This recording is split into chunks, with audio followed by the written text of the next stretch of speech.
You're listening to Life Repair Recovery Talk Radio with Rick Thompson, only on LA Talk Radio.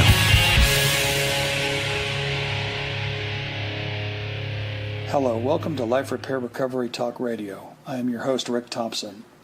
This show is about sobriety and recovery.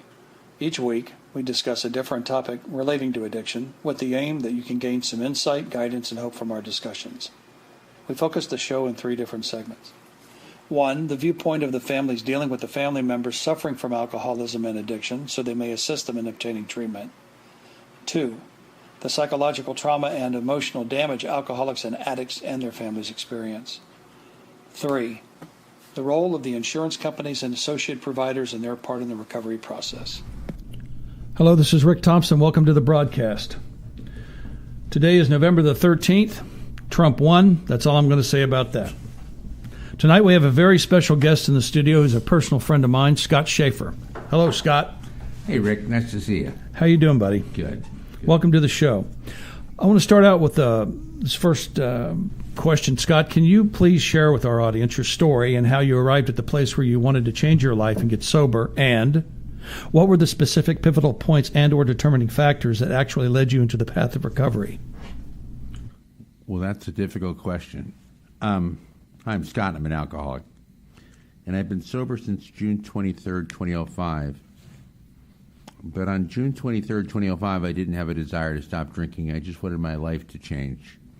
I was in a relationship that created a lot of stress. My answer for a long time was to drink, which only made it more stressful. But you just asked me what situations caused me to change that little path. Just shortly after I got sober, I got arrested. We're doing this show from the San Fernando Valley, which is where the wreckage of my Alcoholics Anonymous story is. I lived in Burbank, California. So I got sober June 23rd, 05, and I got arrested July 13th, 05. That in itself isn't unusual in Alcoholics Anonymous to get arrested. But I wasn't done drinking. So it talks about it in the book and at meetings that God does for us what we can't do for ourselves. I not only got arrested, I was taken to federal prison downtown Los Angeles, which I was there for 40 days. And it's at that point that my life shifted and changed, and my perspective changed. I spent 40 days in solitary confinement, which is where I started to, even though I was sober, read the big book of Alcoholics Anonymous. On the second day that I was there, a psychiatrist came by to see if I was okay. Of course, tersely told her that I was not okay. She said, well, we can have some literature for you that might help you. I said, I'll take whatever you have. I said, do you have anything by John Grisham? She wanted to know if I had something that I would like something to read. She said, no, this isn't the public library. We have 2 books, the Bible and the big book of Alcoholics Anonymous. So I took them both. And like a good alcoholic, started with the Bible, not the big book of Alcoholics Anonymous. And I'm probably only sitting here tonight with you, Rick, because of God. But I started to read the Bible, and it was a tough read. So suddenly the big book of Alcoholics Anonymous felt like it was written by John Grisham. It was fascinating. And when you're locked up for 40 days by yourself, and I read that book again and again and again, the stories in it, there's 42 stories in it, start to change your life and give you a wrinkle of hope that maybe things could change if I decided to do the work that was in that book and believe that these 42 people could change their lives. Maybe I could also do it. So I was in that room for 40 days till I made bail and then went to rehab sober. But it was those 40 days that changed my life. And rehab slowed me down long enough to listen. But the rehab bands actually changed my life. The rehab bands took me to AA meetings where I met my new family, my community people that changed my life. Complete strangers that were just guided by love and kindness, that just wanted to help people get better. So when I was in that prison cell for 40 days, one of the stories was My Bottle, My Resentment and Me, which parallels chapter 7 in the book, which is working with others. And in that story, it talked about a couple that ran a drunk camp, which they're now called rehabs, but in 1935 they were called drunk camps. And at the end of a year, he said to the woman that he was partnered with, how many people have been through this camp? She said, let me check. 178 people went through that drunk camp. I said, well, how many people are still sober? She said, let me check. And it was none. 0 for 178. I didn't understand the concept of that story that day. I thought, how horrible. They couldn't help anybody. Really, they probably planted the seeds to help a lot of people that just weren't quite done. But what they did do is those two people, in their efforts to help other people, stayed sober. So I prayed relentlessly in those 40 days to get out of that little room, which I did. And then if I got out, I would help other people. Unfortunately, God's listening. God was listening. I got out of that little room, and I've spent a significant amount of my time helping other people, which has changed my life, spiritually and emotionally, not necessarily financially, but it's given me an extraordinary full life of helping other people. So what was God doing for me what I couldn't do? I didn't have a desire to stop drinking on June 23rd, 2005. I wasn't done. Getting in trouble didn't change me, but I think the 40 days by myself changed me. How do you think it changed you, specifically? First off, I think the only way people really get sober is that they're desperate and they're willing in the circumstances. So I hit 3 for 3 on that. I was pretty desperate to be there. First no bail, then $1 million bail. And that kind of setting made me willing to actually do the work. I've been sober for about 6 weeks, but I was just taking a break. I wouldn't have read that book. I probably would have gone to meetings till the heat was off. You know, I was there to repair that relationship. And early on around the corner here, I was at an AA meeting, and the guy said to me, "You're new here. What are you doing here?" And I said, Stacy. He said, "Who's Stacy?" I said, "Well, that's my relationship." He says, he offered me $20. He says, "You might as well leave and go get another drink." And I said, "Why?" I said, "F and why?" He said, "Well, if you're not here for yourself, if you're not here to get better, it's clear what's going to happen. Stacy doesn't come back, you're going to drink. Stacy comes back, you're going to drink, because that's what you know, and that's so you might as well just leave. We have plenty of folding chairs. You can come back here whenever you're ready." Right. Can we take a few steps back and you can explain to the audience exactly what happened which got you into that cell in the first place? Sure. I lived in Burbank, California, and I drank recklessly at a sports bar in the valley at Laurel Canyon Riverside called Pat's Cocktails, which I believe is still there. But it was the book talks about solution. Chapter 2, there's a solution. My solution was to drink, and I did some drugs in an effort to drink more, and that worked for a long time, and it worked well. But unfortunately, as Murphy's Law would go, not only did I drink recklessly and do some drugs, which in itself is not so unique, but I lived in Burbank, California with the mayor. So that would be the Stacy person. Stacy Murphy. So that created a lot more attention to that situation than just the average normal drug use. And the individuals that were apparently patronizing that bar were, unbeknownst to us, gang members that we purchased drugs from. Me, plenty of people in that bar purchased drugs from the Violent Boys. So in the fall of 2003, apparently somebody in the Violent Boys killed a Burbank police officer. And we had an umbilical cord relationship to this horrible event, and got caught up in that. But at the end of the day, most of that wouldn't have happened if I wasn't drinking like I was drinking and doing drugs. What was the umbilical cord event? Those 3 kids in that sports bar were in a gang. Somebody in that gang killed a Burbank police officer. Okay. And we had a next to no relationship, but we knew those people for the bar. Those people we knew in the bar did not kill that Burbank police officer. Mm-hmm. But we got tied up in that whole situation. A lot of politics, but I'm not innocent. I did something. Nothing worth $1 million bail or 45 years in prison and 4 felonies and sent to prison in Texas as a street gang member. Yeah, you don't look like a street gang member. No, I don't. You're well too coiffed for that. Thanks. You're welcome. Can we take a few steps back further and talk about your childhood, where you were raised? Sure. I was born in Texas, where I went to prison. Lived in Los Angeles. My dad worked for the Los Angeles Times. Left early, went back to Connecticut. He worked for the New York Times till he retired. So grew up in Connecticut, went to the University of Florida, and eventually came back here. It was not the childhood memories that I remember of. And worked here and ran a successful taxi cab firm in the Valley for many, many years. Very stressful, sold that business, got sober, got in trouble. That's the short Cliff Notes version of that little life. Mm-hmm. Okay. What other recovery programs do you attend, and what do you think was the motivating factor in moving in that direction, if you have, in fact, moved in that direction? No other recovery programs. I took the CADAC, which is the California Drug and Alcohol Licensing, back in 2006 when I was on bail. And I work and volunteer at a lot of rehabs, but I don't do that professionally. As I shared before, what I do is help a lot of people, and that's filled my life. And that's the only program. The people in Alcoholics Anonymous saved my life. I couldn't give enough. I eventually, through that little story, went to federal court for sentencing on February 12th, 2007, and almost 300 people from the Pacific Palisades AA meetings came to court to offer their support, which worked out well, or I wouldn't be on this radio show today. That's probably true.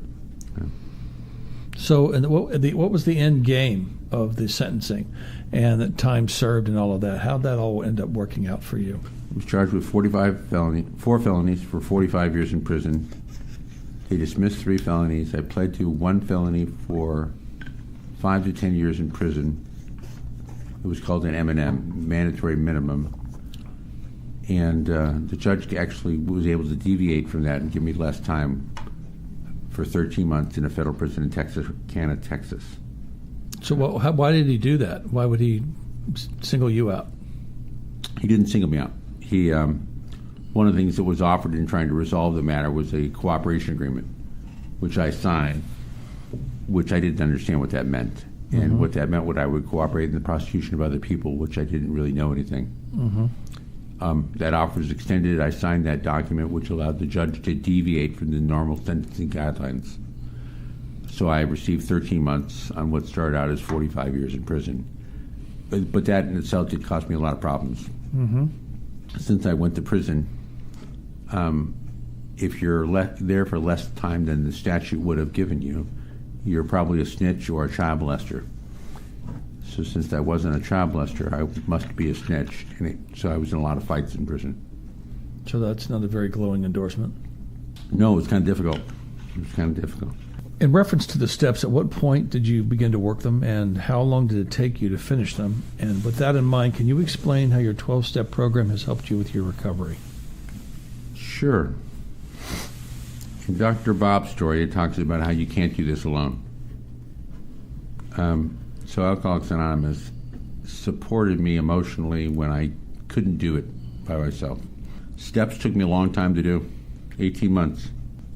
Started them in the fall of 2005, did not get them done until just before I went to prison on April 2nd, 2007. All I could do in the very beginning of that relationship of getting sober was to not drink.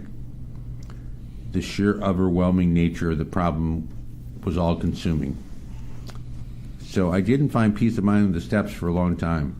What I did do was go to a lot of meetings and get a lot of support from my sponsor and other people, including you. That had as much to do with anything as keeping me sober. Dr. Bob has a story, and in that story he talks about how it never fails. In my experience, the work here never fails if you have a commitment to do the work, which includes doing the steps over and above going to meetings. All right. We're going to be right back after this message. To be sober is about willingness, not struggle. If you are willing to be sober, this is a state of great humility. If you are trying to be sober, this is a state of confusion. A willingness to be sober implies you do not know how to do it but are willing to learn. Trying to be sober implies you should be able to do it but are struggling with it. Willingness to be sober involves acceptance. Trying to be sober involves condemnation. If you are willing to be sober, you are open to receive. If you are trying to be sober, you are closed to guidance. If you have been trying to give up the old ways and condemned yourself of failure to do so, simply be willing to learn how the old ways may be replaced with ways of peace. If you are trying to be sober, you will fear failure. If you are willing to be sober, even failure may be used as a teaching device. If you are trying to be sober, you will fear not being able to be sober. You will judge yourself a failure. If you are willing to be sober, no setback becomes a problem, for you know where you'll be shown. If you are attempting to be sober by yourself. If you are willing to be sober, you are asking for guidance. Trying to be sober places the responsibility on you. Being willing to be sober places the responsibility on God. Willing to be sober is, in a sense, a prayer. Trying to be sober is an act of separation from your higher power. When you try, there is resistance. When you become willing, there is acceptance. If you are trying to be sober, everything is interference. If you are willing to be sober, everything is of assistance. The free choice to be sober is the most important decision you make each day because it speaks for your willingness to be sober each day. Sobriety is a voluntary restraint from indulging in a desire or appetite for certain bodily activities that are widely experienced as giving pleasure. Not engaging in the problematic behavior connotes increased self-control and the hope of improved social interactions and personal health as a... At what point did you want to be more than sober? That journey took a couple years. I was consumed with the trauma of what happened to me through the criminalization of alcohol and drugs, which is a passion now. There's a lot of people who get in a lot of trouble from self-medicating with alcohol and drugs. Mm-hmm. To paint them as criminals is really a horrible, life-changing experience. Early on, when I went to a meeting, there was an old guy that said, "This isn't about drinking, it's about thinking." And I think as time has evolved, that little silly comment, which I thought was just a rhyme, has come to change my life. Really, it was very little to do with drinking. It was about my thinking, and my answer was just not to think about anything. So if I could just go from 0 to 60 and not deal with anything, that was my solution. Obviously, that didn't work very well for you. No, my booking number is 275-64112. I can still remember that for a long time. 00992123. I understand. We both have booking numbers. That was 38 years ago. You don't ever forget that. But other than the trauma of being locked up like that, that moment helped change my life for the better. Of course. Do you think spiritually you wanted to go to a different place than just being sober, that you were looking for some kind of divine enlightenment? No, what I was looking for was a sense of purpose. And getting sober gave me a heightened sense of purpose, to be present and not escaping from life, and just being here, right now. Enjoying this moment, this hour, this time with my friend. It changed my values and perception about what's important. Right. Understood. That's what it did. It took me 19 years to get in the moment. I mean, to where I could, without any kind of energy fluctuation or having to pull my head back into the moment, because I spent the first 19 years doing just that, because I was so crazy when I got loaded, and I'd come in and I got sober, I got crazier because there's nothing to filter anything out. So automatically I'd go to fantasy land, and then I'd have to bring myself back in. I used to do it very violently, and then I would learn how to do it very gently. And then one day, I think I'd worked the steps for the fourth time thoroughly, and that was it. I just woke up one day, and I felt like I did when I was 8. That, when you're a kid, you're always in the moment. Always. You're always present because you don't know anything different. And when I got to that place, I actually cried because I didn't even know that still existed. That wasn't even on my radar screen. But it took me a hell of a long time to get there. But I wouldn't give this up for anything. I don't care. Money, whatever, nothing. Because no matter if it's good or if it's bad, at least I'm living my life. Whereas before, being the runners that we are, we weren't even on the planet. We were experiencing nothing. Yeah, getting sober was not the all-purpose answer to life. But it's allowed me to cope and understand life by being involved with my life instead of not dealing with anything. What kind of advice could you give somebody in how to make their recovery more meaningful and rich for them? And share with our audience what has been your challenges in your recovery. Sure. The two things that have made the huge difference in my life has been the big book of Alcoholics Anonymous, written a long time ago, and it's still relevant today. And the other is the people. And then there's an AA joke that sometimes you have to survive the people to stay sober. But that's just a very small percentage of the people. Many of the people are like angels that were placed here to help people by God. In the back of the book, it talks about the religious view of Alcoholics Anonymous. Back on February 8th in 1940, Rockefeller had a dinner to talk about Alcoholics Anonymous and how it was helping change people's lives. And Dr. Fossick said at that dinner, a long time ago, 76 years ago, that extraordinary things could happen here in Los Angeles, and he saw that there was a blueprint to change people's lives. That's really what it's done.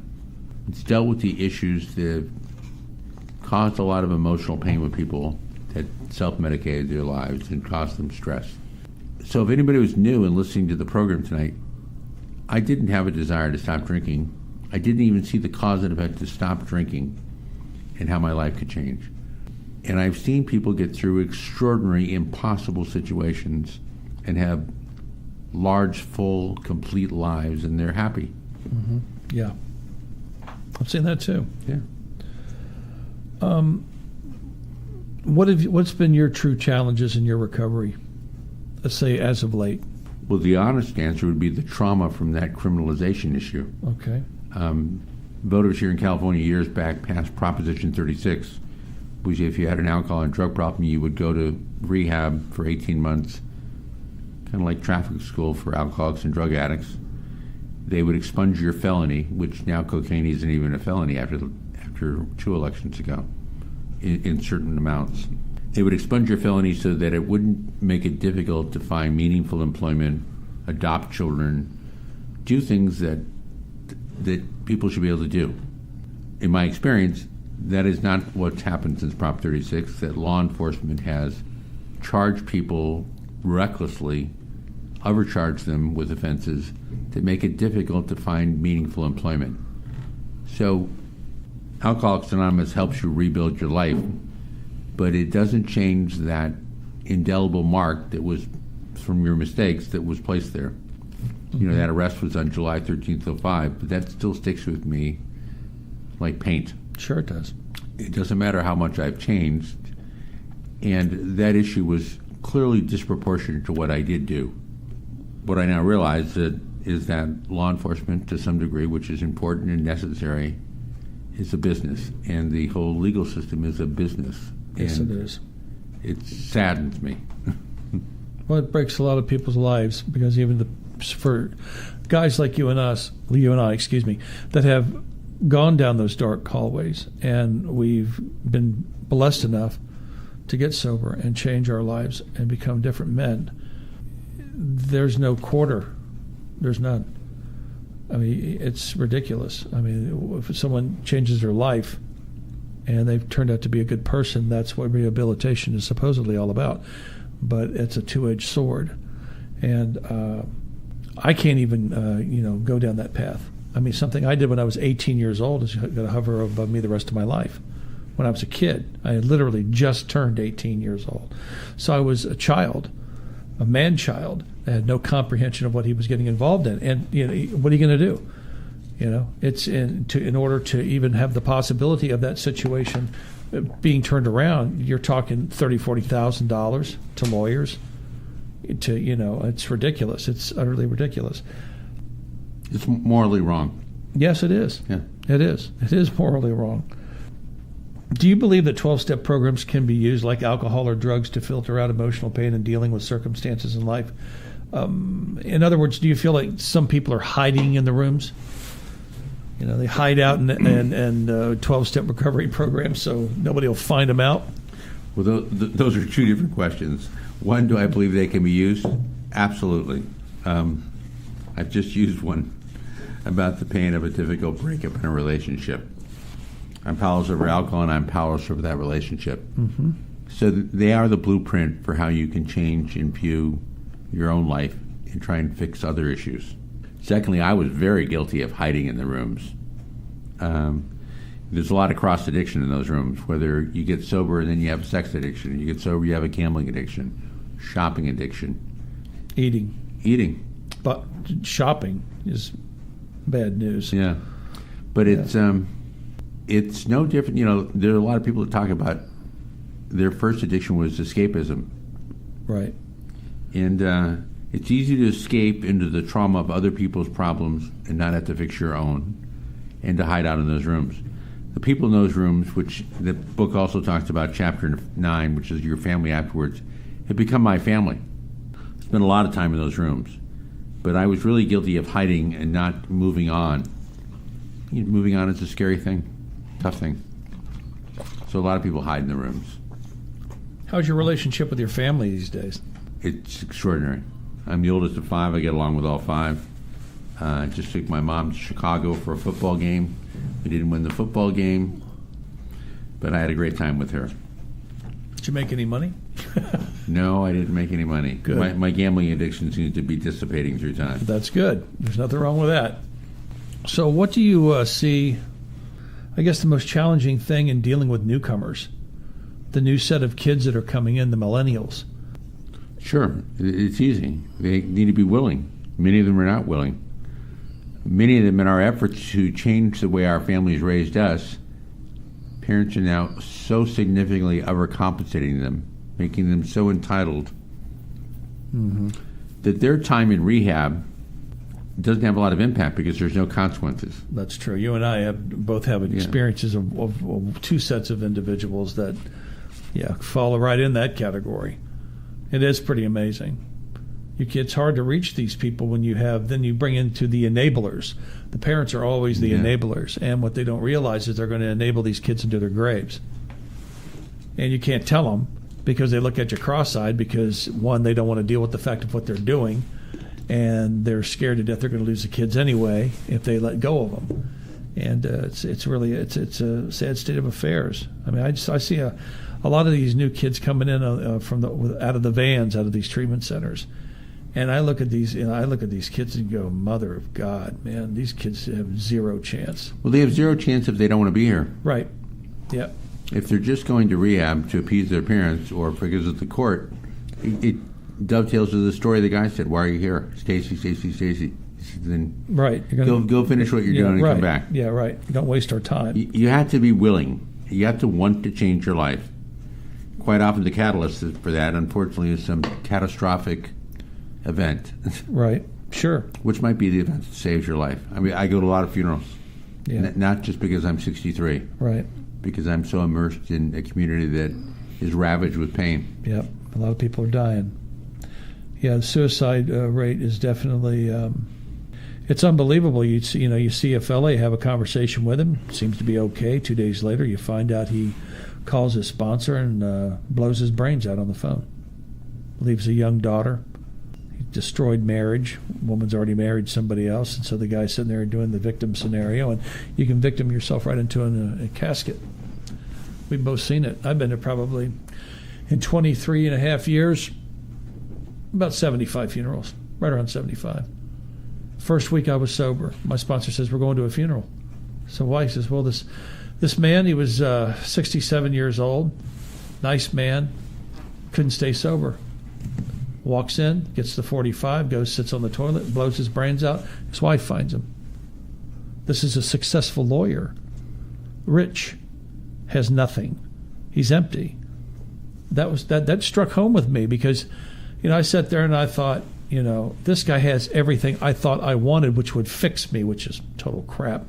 But I thought at the time, he did. And to see that happen, and he was a very nice man. And it's like you never, when you see I never see it coming, because when I have conversations with these men or these women, I just don't pick it up.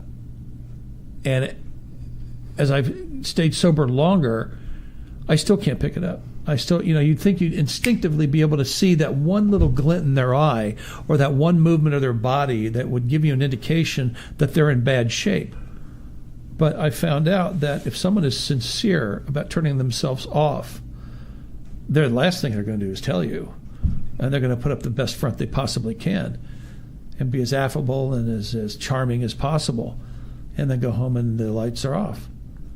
They leave all that damage behind. It's really, it's very sad. I mean, the life of someone that has alcoholism, I don't think, it's a very crushing, horrible disease, because it's on us like a wet rag 24 hours a day, 7 days a week. It never goes away. It never stops. It's always knocking at your door, always knocking.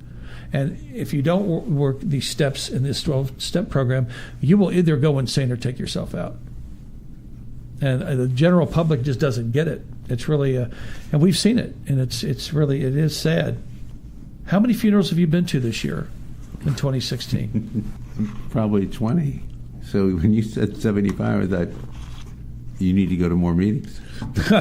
Well, in Dallas is a little bit of a smaller place. Yeah. I went to most of mine when I was in Texas.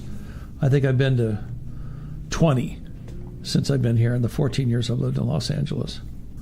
And I've been lucky to have gone to a lot of meetings from here to Connecticut to Texas to Georgia. There are no meetings to compare with the people in the community in Los Angeles, which includes the San Fernando Valley where we are. The commitment of people to help people.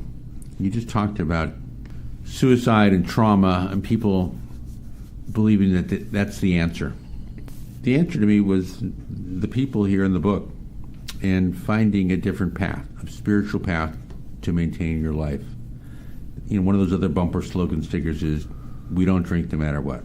We don't use cocaine no matter what.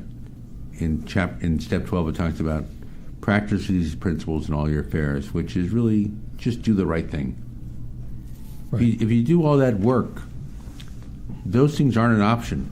Although there is a significant amount of mental health issues going through here, but there are plenty of people that will help you find other therapists and avenues to get your help. And we know a few of those guys ourselves. Yeah. And women that we see in the meetings. And God bless them. I mean, they're so crazy they don't even realize how crazy they are. And, you know, it's and we still let them in because that's what we do.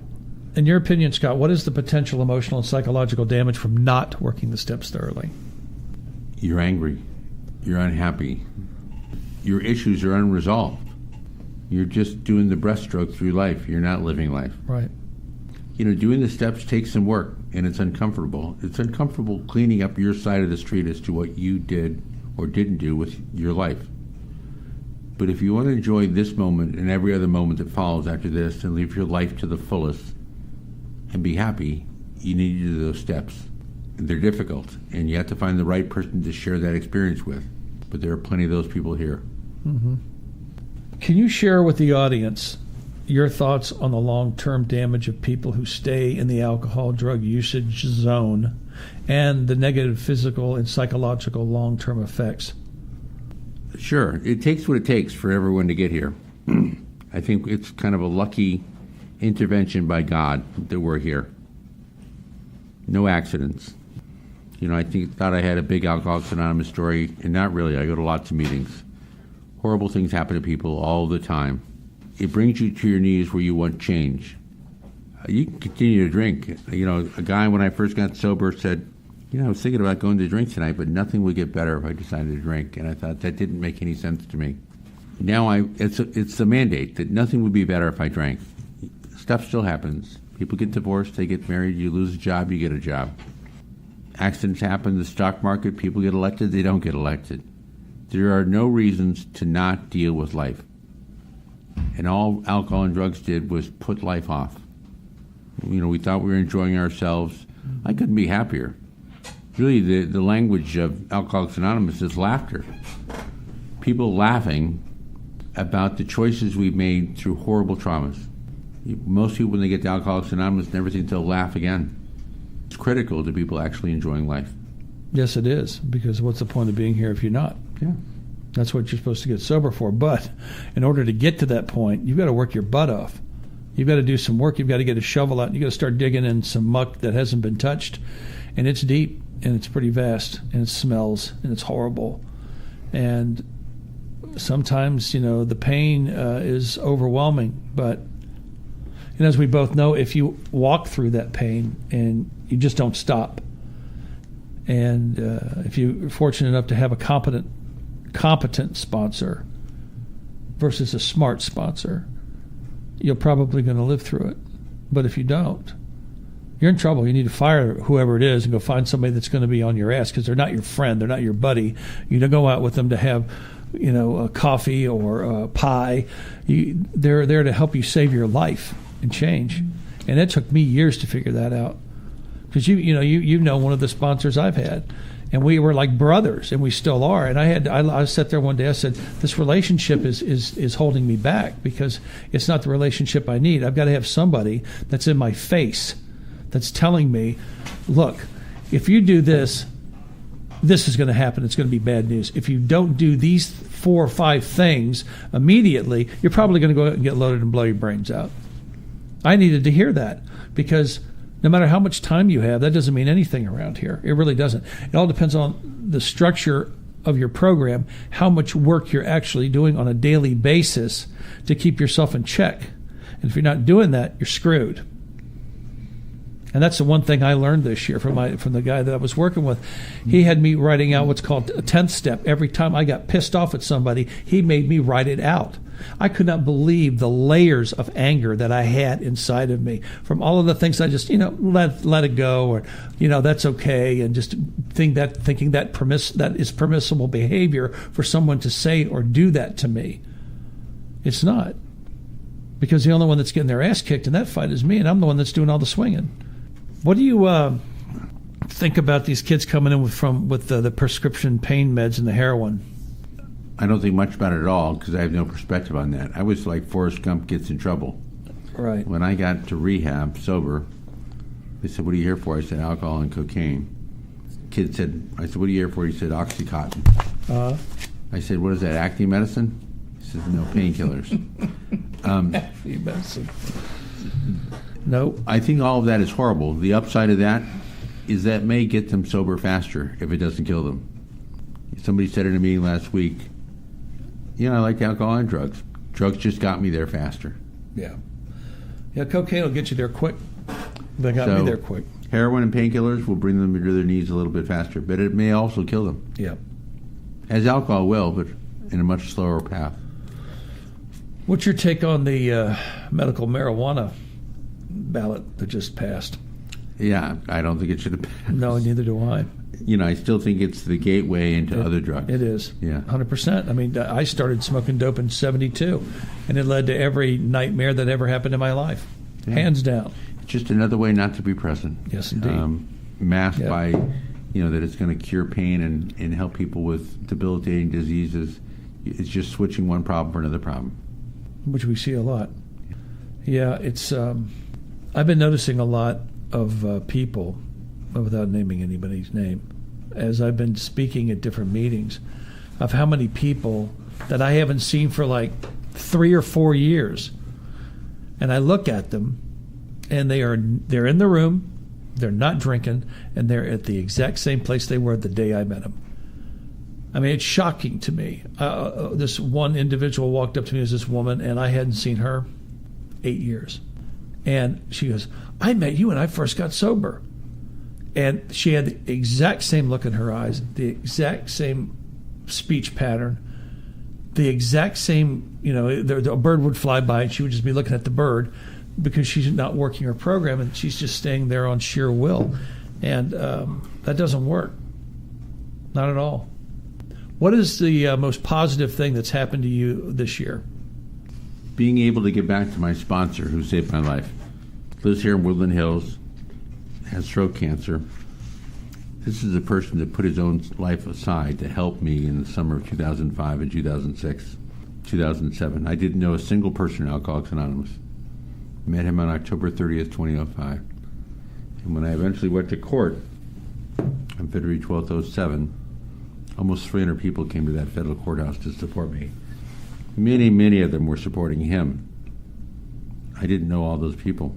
He changed and saved my life. So he's been sick, and I've had the opportunity to get back. So that sponsor-sponsee relationship tends to get flipped back and forth as time evolves. Mm-hmm. The people that I've helped sponsor have changed my life as much as I've changed their life. That's the most important thing this year. Mm-hmm. What's the craziest thing you've seen happen in the rooms from a humor point of view? Fist fights, people threatening each other, throwing chairs. 2 weeks ago in the Pacific Palisades, somebody dying after the Wednesday night meeting. Really? Overdosed. It's in the Pacific Palisades News Press. somebody from the Salvation Army rehab, a 41-year-old Hispanic guy, overdosed on alcohol and pills on the steps near the women's club, and they found him 12 hours later. He was at the One Tonight AA meeting. You could write television shows about the things that go on there. Yeah. You talked about being rich. I'm rich emotionally, not necessarily financially, from this experience. But Alcoholics Anonymous, like the 42 stories in the back of the book, is rich with people's stories of changing their life and helping other people change their life. Fascinating stories. There's up to 3,000 meetings a week here of people changing their life. Yeah. It's pretty amazing. Yeah. If you stick around long enough. Yeah, for $1, $2. Yeah, it's the best show in L.A. for $1. Yeah. Hands down, because when you walk in the room, you never know what you're going to get. But it certainly is not going to be Who you're going to boring. meet, what you're going to meet, hookers, cops, attorneys, politicians. Oh, yeah. A whole melting pot of people. Oh, yeah, in one room at the same time. Yeah. It's completely insane. You couldn't cast these rooms. Yeah. Absolutely. Well, Scott, thank you very much for taking the time to come up here, spend this hour with us. Thank you, Rick. It's always good to have you around. You're a very humble man. We're at the end of our week's show, but make sure to tune in next week for another hour of Brutally Honest Recovery Talk Radio. Our mission is to provide a safe platform for those who are still suffering from various forms of addiction. We're just people trying to listen and offer suggestions to help those in crises. If you see somebody that's in trouble, help them. Don't assume that it's going to pass and they're going to get better, because you may be the only person that could possibly say that one thing that nobody else has said to them to save them. We leave you now with some words of wisdom from the late, great John Flynn. Disappointment. Disappointment is the caboose on the tootsie train of expectation. Anything you want from anybody, you give them what you want from them. It's the only way you're going to get it. Life is about giving, not getting. Day at a time. Thank you, John. Thank you so much for listening. Thank you, Scott. We'll see you next week.